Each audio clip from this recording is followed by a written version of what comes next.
card. And you must know that the devil believes you can be bought. He believes it. Maybe the reason why he has not bought you yet is because he has not found what you want to trade. But you see, when Abraham finished conquering and recovering his nephew and the captives from Sodom and Gomorrah, the kings came to negotiate with him and said, because they were sure that every man had a price. And they showed up and said, well, you can keep the goods, just give us the souls. And that's the kind of temptation that a pastor can face. Take the goods, we just want access to the souls. So the gate man now makes provision for access, and he has access to goods. And Abraham said, sorry for you. Before you showed up, I encountered Melchizedek. And in the process, I lifted up my hands in surrender to him. And he promised me that I'm going to be rich. So I don't want you to come in the day of my riches and say you had a hand in it. So because of that, I'm going to reject your offer.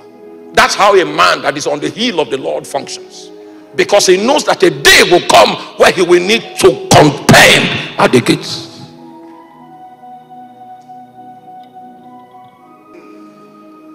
Yeah. So when you have drank of the wine of compromise, you will just allow the status quo. Some of the things that Pastor was saying about trying to change stuff, they drank something. No human being just stands up and says, okay, the next agenda for tomorrow is to change the price tag. No. When you have drank, and then the people you drank from are saying, this is what we actually put you here to accomplish. So when will you start? That's how gates are conquered.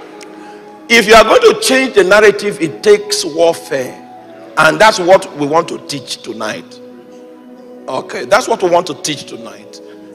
He said, lift up your heads, O ye gates. Before you do that, make sure you have clean hands. I will major on that maybe subsequently, just a little. Clean hands and a pure heart, who has not sworn deceitfully. You have not made an agreement with Satan. Meanwhile, Satan comes into your space hoping to trade with you. Whenever you notice that you are under the influence of the spirit of lust, you have been brought to the trading floor. Yes, trading has started. Just like you trade in Forex, you trade in Bitcoin. When you notice that lust has taken over, you are at the trading floor. Negotiations can begin to take place at that realm, at that time. He said, who has not sworn deceitfully, have not made any agreement with Satan. Because if you have, maybe through compromise, through lust, because one of the things we'll do here is to ask God for mercy. Just in case you sold yourself for naught. You will not know until you arrive at the gate. The day you say, lift up! Do you notice that these heralds that God sent to challenge the gates, lift up your heads, all you gates, the authorities that have gained entrance into the gates spoke back. Who do you represent? What is the name of the monarch that you bring? Who is this king of glory? In this realm, we don't know him. Meanwhile, that's why they started from the earth is the Lord's, in land registry. The demons were staying there illegally, but you will need to qualify to be able to drive them out. Imagine the audacity. Who is this king of glory? Who do you speak for? So if there is any exhibit against you, that's when the search machine will bring it out. I thank God today that I did not eat that money. And when I went to Lagos, I became the functionary in charge of beach land. Jesus. In Lagos, you will make dollars. No, no, you don't need a heavy bag in Lagos. Oh my God. In Beachland, I had the opportunity to make dollars fresh, and we don't give old dollar, the new one. I normally, when I'm teaching people, and I will tell them, I say, young man, do you know that if I give you a gym test bag of dollars, fresh one, and you smell it, you don't know what you are capable of doing after you smell it. I assure you, a gym test bag of dollars, if you smell the fresh dollars, what you will do thereafter, you don't know.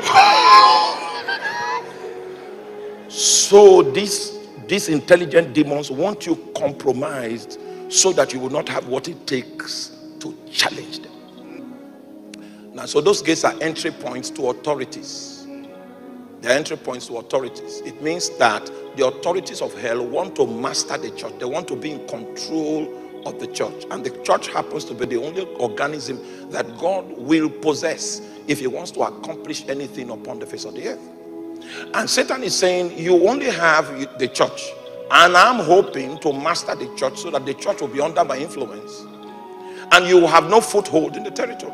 So when you look at the territory and you see that the influence of Satan is louder than the influence of God, it means that the authorities of darkness are the ones in charge, indicative and suggestive of the fact that our gates have been breached.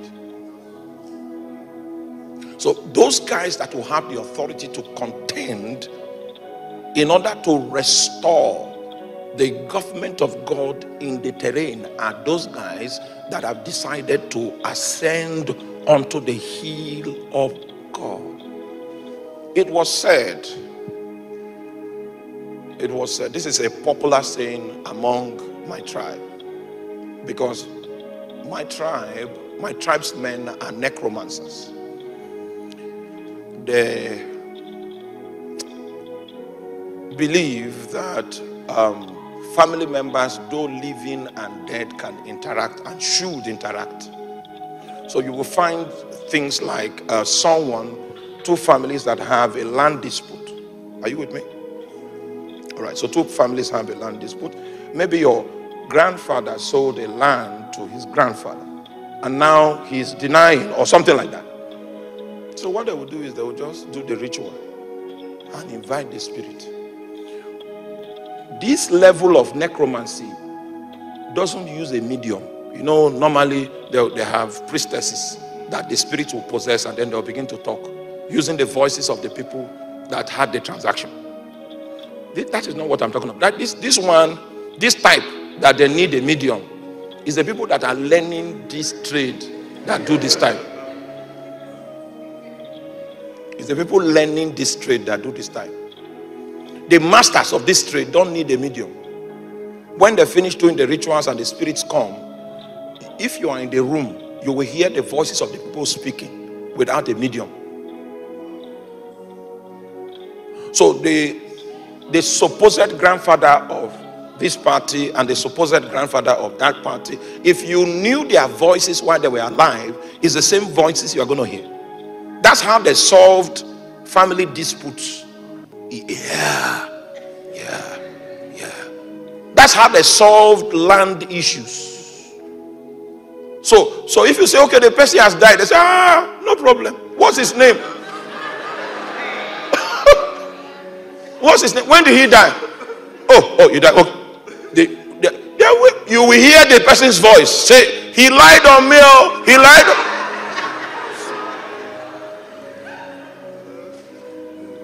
Necromancy. And when that happens, the lifespan of every member of that family is cut short. Yes. It's cut short. And from generation to generation it reduces. Because I saw my granddad at 100. He was not using glasses, wasn't using a cane. And he was looking for death, praying to die, because all his colleagues have died. Then when my father's generation came, my dad lived for 62 years, half. And then it became a serious matter to see somebody that could live till 70. 62, 64, 68, 58. That's what necromancy does. It cuts off. It's a penetration into the gate already. Whether you are born again or not, if you are not aware, you will see the same pattern. It's just like someone whose dad went bald. You are going to be bald.